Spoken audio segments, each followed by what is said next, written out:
Well, if you look at what Bishop Kuka said, he said the work in progress. Let me follow my brother when he said about 1999. If you look at where we are today, it's like they started in 1999, laid the foundation. Some people came and took it to a decking, and some people were trying to raise it to first floor, and some people came and knocked everything down. That's the situation where we are now. Everything has been knocked down. Nothing works. And I'm somebody who can say this exemplarily. I became a governor through the courts when President Obasanjo and Atiku were in government. I did not pay the court one naira. I was sitting in my house in the office, and the court declared me winner. When a governor is so student, it can't happen in Nigeria today. When I was being impeached, the president sent people to come and intervene on my behalf. Ken Namani came begging house people not to impeach me. Today, the president impeaches the person. So that is the thing, so it's collapse. So it's sad. They were begging my house not to impeach me. And they were PDP. I was in Africa. And they were begging. President was calling me and said, Peter, are you okay? Even when I was impeached, President Obasanjo called me and said, are you okay? Are you safe? When I go back from the court, when court eventually declared me under Anjuba, President Yaradua called my phone in London and said, congrats. I said, President, I can't come back because, if I come back, these people, he said, tell me the flight in which you're coming back. And I told him, when I came in the first time, military people came to receive me at the airport. I couldn't believe it. I took me straight to him. Now the president will ask me not to come back here again. So insane. Let's not talk about it. Let's talk about how we are going to rebuild it. It's collapsing.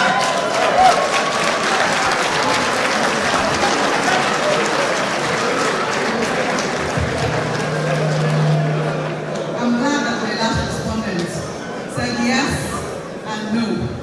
So, well, I would say to China, China is not democratic. it isn't. And I'm not going to compare ourselves with Singapore. It's a country of less than 5 million people. But I'll compare ourselves to Indonesia. Indonesia is 280 million. And coincidentally, the country with the highest number of Muslims. We should look at their democracy. They have what we call proportional representative. That is what I've always championed and what you do. You cannot have, let me even go back, no country in the past 3 years conducted election had less than 30% of registered voters participate in the election, and they held it. Everyone was go and check from South Africa to Mexico to Indonesia. They were not less than 60%. Nigeria was 23% of registered voters. In that 23%, Nigeria is the only country where you can be declared a winner without receiving 50% plus one of the vote. Our own was 37%. And there's no proportional representation, which is why you can have opposition here. Because if you had that, what you said wouldn't have happened. Because the person there now have 37% of the vote, call it 40. In the Senate, would have had 44 members. PDP, with their leader, would have had about 34 members, and Labour would have had 24. In fact, we should have actually formed government. You cannot have a minority person sitting in government with everything, chasing everybody out, destroying everything. We must change it and have proportional representation so that the people must be elected. That is how it works. And when we do that, go and see it in Indonesia. In Indonesia, the president's party is not the leading party in the parliament, but they have proportional representatives, which brings proper checks and balances. Like he said, it's the operators. That's why I said it's failing. His argument showed that it's failing. Because the operators now have failed it. That is when we go back, it is failing. That even in Nigeria, there's more to do with the operators. I'll give you an example. Here in this room, seated, is former President Olusegun Obasanjo.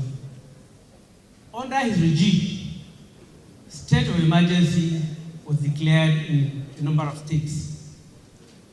The National Assembly Then you had Senator Anyim Pius Anyim as President of the Senate, and of course, Senator Ken Enamani and Senator David Mark. They all worked. And then, of course, Speaker Masari was also Speaker of the House of Representatives, Speaker Ete and Bankole and myself at the point. We all ensured that 2/3 majority of members of both chambers passed the emergencies in those times. By 2/3, each member had to vote. Each member had to vote. And you know that Parliament is guided by the Constitution, by its rules, and by precedents. In this same National Assembly, we have the same Constitution in a way, under Section 305. It has not been amended since the commencement of this democracy. We have our standing rules, and we have precedents of how 2/3 were able to be established in those instances where emergency was declared in Plateau, emergency was declared in Borno, Adamawa, and Yobe. And we stuck by those. And were guided by the Constitution. What happened in the last one? So I still insist that you need to check out the operators of the system.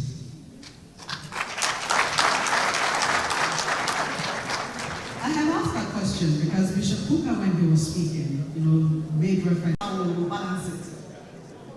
Yeah, I think we are looking at democracy within the context of Africa, not just Nigeria. And I listened to the speaker very well. He talked about the challenges, but I'll go even further.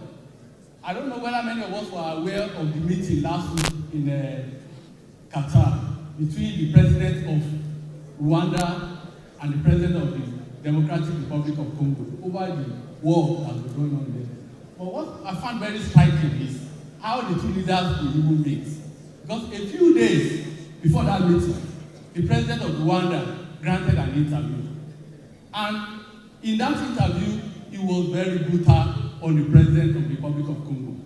He gave an anecdote that there was this report that he read somewhere that an Italian man, an Italian who lived in Belgium, said that when he was in Belgium, that the current president of Democratic Republic of Congo, Felix, was a driver for him, a delivery driver.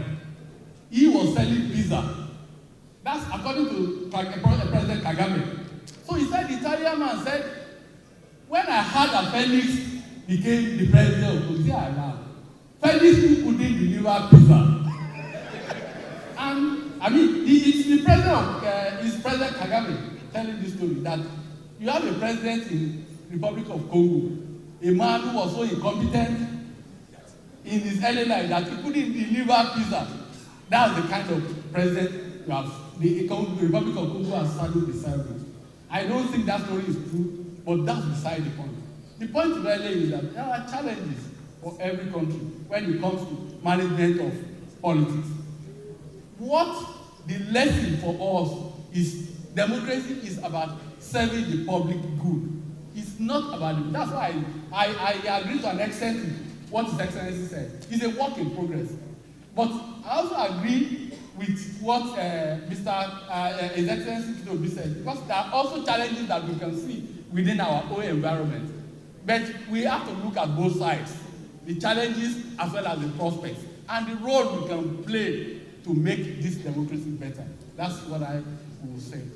Democracy must serve the public good. I listened to Bishop Kuka when he was talking about Indonesia, in Singapore. People easily have talked about Rwanda, for instance, as a model in Africa, because at least people believe that the system is working for the majority of the world. I've never been to Rwanda, but I hear a lot of good things about Rwanda. But there are also people who believe that Rwanda is not the model. So that tells you about the way people reason about this democracy thing. Yeah, it's working for the ordinary people, but the elite are also complaining that there are issues of human rights, there are issues of justice. So at the end of the day, there is no perfect democracy anywhere in the world. But what is essential is that government, by any means, must serve the public good. I think, for me, that is the message we should all take from here.